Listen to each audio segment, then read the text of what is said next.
Hola, bendiciones.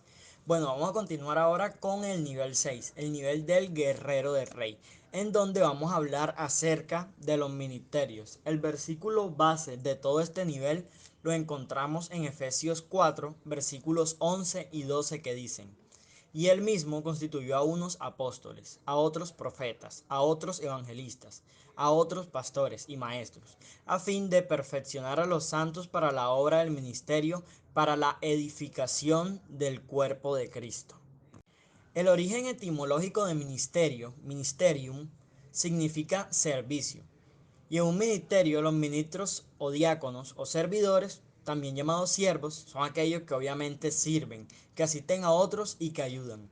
Estar en un ministerio no significa tener un contrato laboral con Dios. Es un honor que Él nos designa y una forma también como nosotros le podemos adorar, una forma en cómo le podemos servir. Servir también debe generar una satisfacción y no sentirlo tanto como una carga. Tal vez a veces por las cosas de la vida, por el agotamiento del estudio, el agotamiento laboral, puede llegar a sentirse el servicio a veces como una carga, pero esto no es así. Cuando le servimos a Dios, cuando le adoramos, esa carga por un momento se van de nuestras vidas y nosotros sentimos es placer al servirle, placer al contribuir en la causa pues de Jesús. Y así como Jesús sirvió a la persona cuando él estuvo en la tierra, nosotros, al ser hijo de Dios, también tenemos dicha capacidad. El servicio lo podemos hacer de diferentes formas. En este pasaje se mencionan 5 versículos que son el pastor, el apóstol, el profeta, el evangelista y el maestro, pero existen otros ministerios más que se derivan de estos. Como se puede observar también en este pasaje, los ministerios fueron creados por Dios para la edificación y el fortalecimiento del cuerpo de Cristo, para el fortalecimiento de la iglesia, ayudando a los creyentes a conocer la verdad de Dios y mantenerse así pues en la fe. Primera de Corintios, versículo 1, capítulo 4, Primera de Corintios 4:1 dice: Así pues, téngannos los hombres por servidores de Cristo y administradores de los ministerios de Dios. Y eso es lo que hacemos nosotros, pues cumplir una labor en específico dentro de la iglesia. Bueno, el primero de los ministerios que se menciona en este pasaje de Efesios es el del apóstol, del cual vamos a hablar a continuación.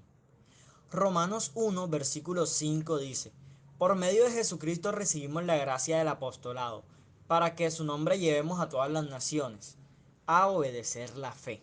Bueno, un apóstol es una persona elegida por Dios para proclamar y anunciar la buena nueva del reino de los cielos.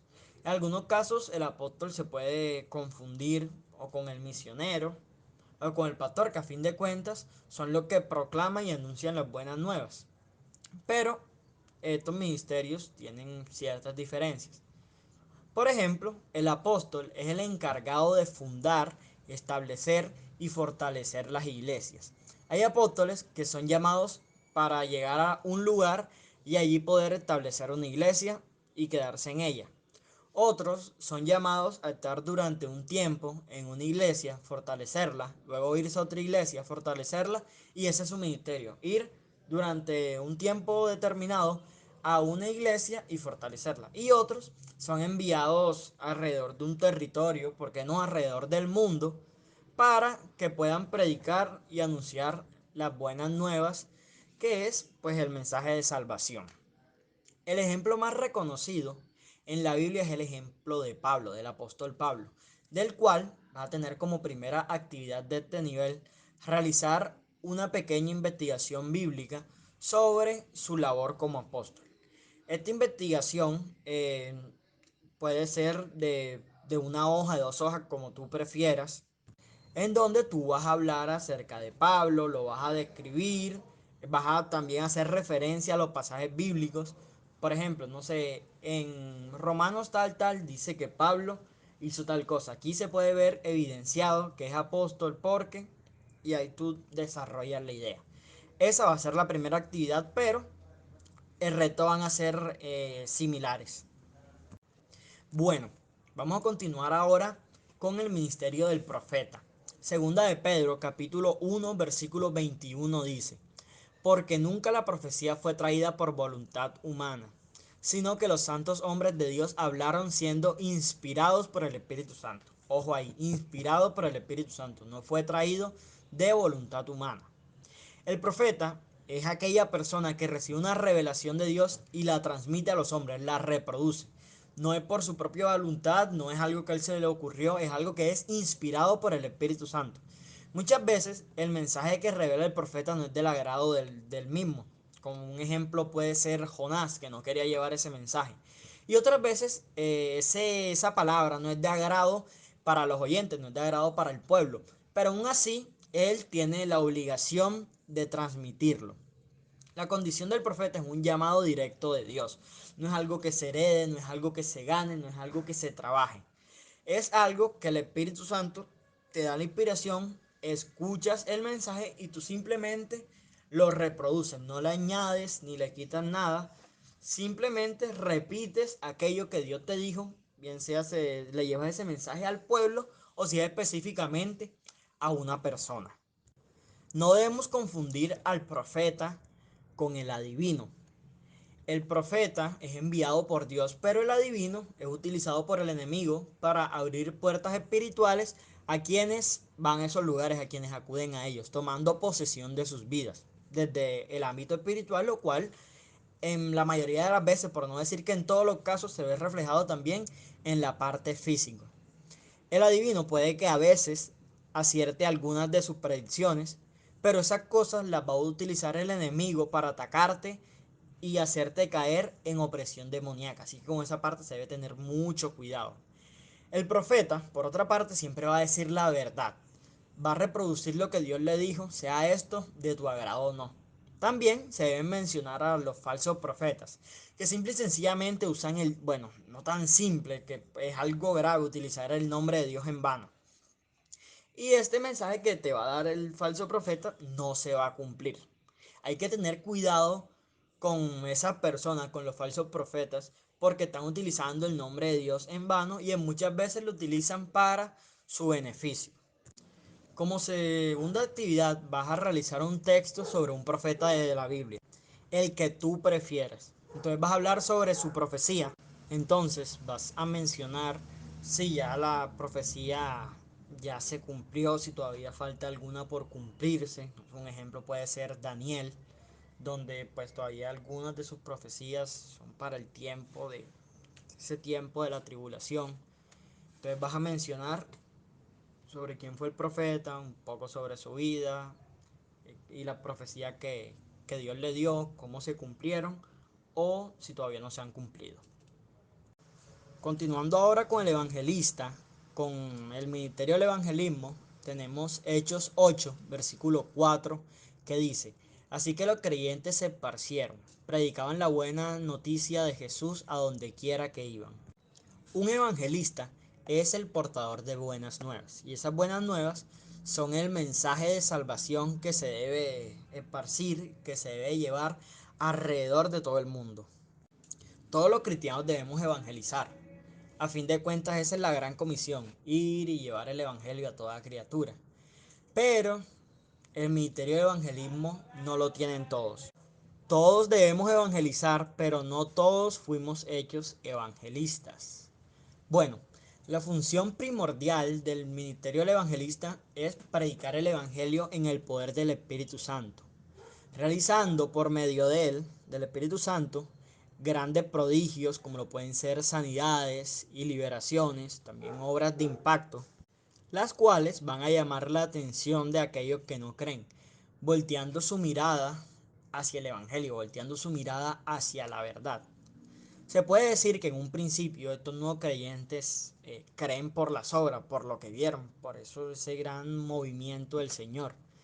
Pero luego de que ellos estén establecidos, bien puede ser en una iglesia, como el pastor que más adelante te voy a hablar de él, esos nuevos creyentes van a fortalecer también su fe.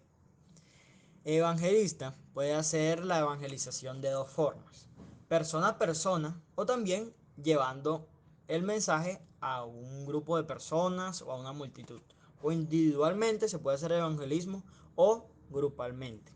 Y la actividad sobre el evangelista que tú vas a realizar es un texto acerca de Felipe, mencionando quién fue y por qué fue un evangelista.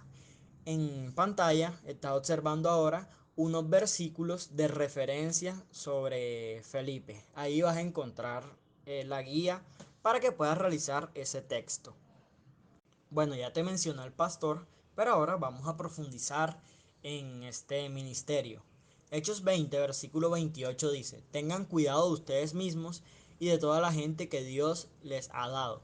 El Espíritu Santo les dio el trabajo de cuidar al rebaño de la iglesia de Dios, la cual compró pagando con la sangre de su propio Hijo. Entonces, Dios le dio el trabajo, el ministerio de cuidar su rebaño pues al pastor, que también en otras versiones de este pasaje bíblico también se le dice obispo, pero que a fin de cuentas se refiere a lo mismo, se refiere al líder, a la cabeza establecida por Dios dentro de la iglesia, a la cara visible dentro de la misma, y que en muchas ocasiones es el que mayormente es juzgado, el que mayor recibe críticas por parte de aquella gente que no conoce de Dios o que está en contra del Evangelio. Todo esto para hacer quedar mal al pastor y que esas ovejas que le está pastoreando se alejen del evangelio. A fin de cuentas, esos son los medios que utiliza el enemigo para atacar a la iglesia. Entonces el pastor debe mantenerse firme, el pastor debe ser intachable para que no surjan efecto los ataques del enemigo dentro del rebaño. Además, el pastor está respaldado por Dios. Y mientras el pastor se mantenga bajo el propósito del Señor, él no va a quedar en vergüenza frente a los demás. Lo primordial del pastor es tener un llamado del Señor, un llamado de Dios. A veces, cada vez más, surgen falsos pastores que por obvias razones pues no tienen el respaldo de Dios en sus iglesias, y esas iglesias van a terminar cayendo y esos pastores van a ser juzgados por Dios. ¿Por qué? Porque ellos se supone que están pastoreando. Entonces, al caerse la iglesia, esas ovejas que estaban en ese rebaño van a quedar sin su pastor. El mensaje que el pastor les va a dar de pronto algunos pastores dan un buen mensaje, pero la finalidad que tienen es lucrarse ellos. Eso en algunos casos. En otros casos el pastor está completamente alejado de la visión de Dios y ni siquiera da un buen mensaje. Entonces esas ovejas que llegan a la iglesia, cuando la iglesia se caiga, no van a regresar a otra iglesia. O sea, son almas que se pierden en el reino de los cielos. Son almas que el pastor está haciendo que se alejen y por eso van a ser juzgados. Como actividad, ya para que tú realices, en la pantalla estás viendo ahora unos versículos bíblicos. En estos versículos bíblicos, en estos pasajes, se pueden observar las funciones o las características que debe tener un pastor. Entonces, tú las vas a señalar, las vas a enumerar. Bueno, ya para cerrar, vamos a hablar ahora del ministerio del maestro. Segunda de Timoteo, capítulo 2, versículo 2 dice: lo que has oído de mí ante muchos testigos, esto encarga a hombres fieles que sean idóneos para enseñar también a otros. Estos hombres idóneos para enseñar son los maestros. El ministerio del maestro tiene la labor de enseñar la palabra, de hacer discípulos, tanto a niños como jóvenes y adultos, formándolos dentro de la sana doctrina para tener así unas bases sólidas en la palabra y que su fe no tambalee, que su caminar con Dios no falle porque están cimentados en una sana doctrina, están cimentados en la palabra de Dios. Bueno, el maestro recibe, digámosle que una iluminación por parte del Espíritu Santo. Así él va a encontrar las palabras claras para poder explicar el Evangelio, para explicar la palabra de Dios. Pero también es necesario que éste investigue, que se empape de conocimientos para que así pueda realizar un trabajo con excelencia. La misma Biblia dice que el maestro será juzgado con mayor firmeza, y es que su labor es muy importante, afirma a los nuevos creyentes y a los más pequeños en el Evangelio. Esto es fundamental para el crecimiento de la iglesia y para el desarrollo de la vida cristiana espiritual. porque tomemos por ejemplo los niños, que es donde más se ve el ministerio del maestro. Esos niños son los que en un futuro van a predicar el evangelio, son los que en un futuro van a llevar la palabra a aquellas personas que no conocen. Entonces el maestro es el encargado de dar esos cimientos para que el evangelio, a fin de cuentas, se pueda ir expandiendo alrededor de todo el mundo. Bueno, ya como actividad para cerrar este nivel 6, vas a realizar un escrito mencionando los pasajes bíblicos en donde Jesús sirve como ejemplo del manejo de los ministerios que viste en todo este nivel. Entonces, vas a ver cómo Jesús actuó como apóstol, como profeta, como evangelista, como pastor y como maestro. En esta sí te voy a pedir que te tiendas un poco para que puedas ver también cómo es el ejemplo de Jesús con estos ministerios. Y ese sería todo el nivel 6. Yo sé que está siendo un poco corto, pero ya estamos en vísperas a grado y no se había tenido el tiempo para poder organizarnos sincrónicamente. Entonces, te estoy enviando estos videos para que tú también puedas recibir tu grado. Bendiciones.